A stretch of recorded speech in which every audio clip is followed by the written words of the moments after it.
Today, in the Mummy Saga, we reached a turning point. Because after the success of The Mummy Returns and the spin-off adventure, The Scorpion King, the franchise took a long break for several years. It seemed like the story of Rick O'Connell and his family came to an end, but in 2008 they said, money! And they took a very different direction. I actually like this film. You would probably think, based on that, I don't.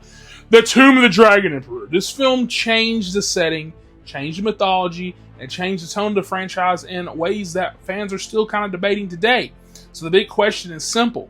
Did this movie evolve the series, or did it lose what made the original special? Let's find out. Before we get started in today's video, I want to give a huge shout out to my Patreon producers. Thank you guys for supporting the channel and helping these videos happen. And if you want even more content like spoiler reviews, movie vlogs, game reviews, and earlier uploads, check out the Patreon link in the description. Without further ado, let's go. She speaks Yeti?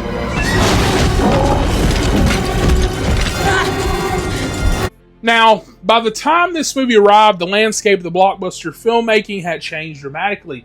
The early 2000s had given ways to new generations of action films. The audiences were expecting bigger spectacle, faster pacing. We had gotten some Fast and Furiouses by now. And at the same time, the original cast had aged. Okay, we got to keep the story fresh. So instead of returning to Egypt, the franchise moved to China. And instead of resurrecting a mummy from ancient Egypt, the story focused on a cursed emperor from Chinese history. The decision was bold, but it also carried some risk, because the Egyptian setting had been a defining part of this whole franchise's identity, including the spin-offs.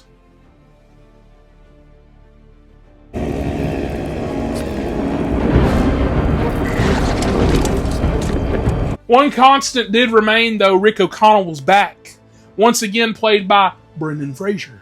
Rick returns as an older, more experienced adventurer who has begun to feel the weight of time. This version of Rick is still brave and capable, but this time he's also starting to question his purpose. After years of danger and excitement, he finds himself struggling with the idea of retirement, and that internal conflict gives the character some new dimension. He's no longer just a fearless hero, he is a man trying to figure out what comes next after you're the fearless hero. Now, this is one of the most talked about aspects of this film. I didn't realize this happened until I rewatched it. What's going on? Rachel Weisz, whose performance became a defining part of this franchise, is not here. But in this film, the role was taken over by Maria Bello. And that change is definitely noticeable, 100%. We shouldn't have just had her. I don't understand. I hate that. She brings a new type of energy for sure. She's more assertive, more mature, but many fans struggled to adjust from Miss Weisz not being in this role. And it's going to throw me off a little bit in the fourth one where, like, she's back. Like, dude, what did she get? What happened? What did she put on extra makeup that day? Like, it's gonna throw me off when I rewatch these after the fourth one comes. It's doing something to me. Now this time around, instead of Imhotep, the central villain of the story is the Dragon Emperor, played by Jet Li. The Emperor is a powerful ruler who sought immortality and ultimate control, only to be cursed and turned into a terracotta statue along with his army. What makes this villain interesting is his ability to transform into different forms, including mythical creatures, which adds variety to the action scenes. But at the same time, the character lacks the emotional depth that made Imhotep so memorable. Imhotep was driven by love, and the Dragon Emperor is just driven by conquest. And that difference kind of does change the whole tone of this story compared to the other ones. Now, I did really like this new setting. Moving to China allowed the filmmakers to introduce new location and cultural elements. Snow-covered mountains, ancient temples, hidden tombs guarded by mythical forces.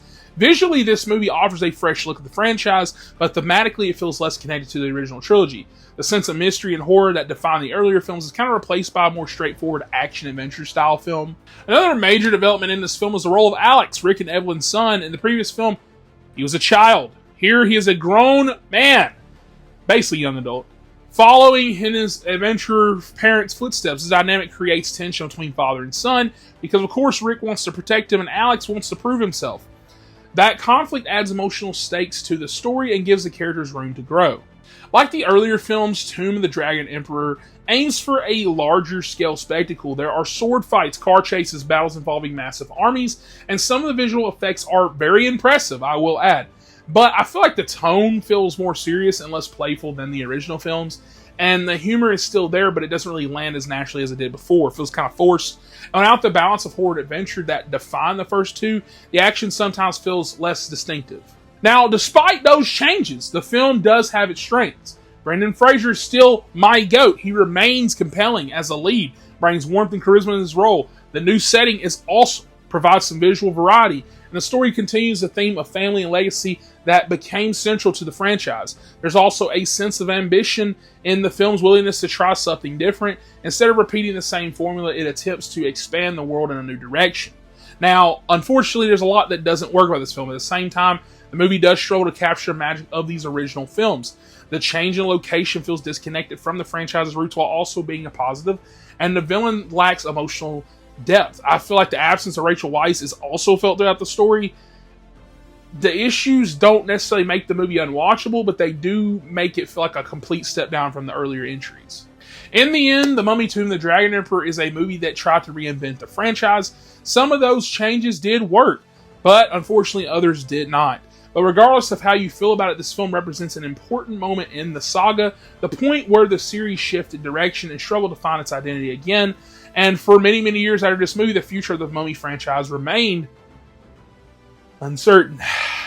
I love my popcorn. Movies, popcorn.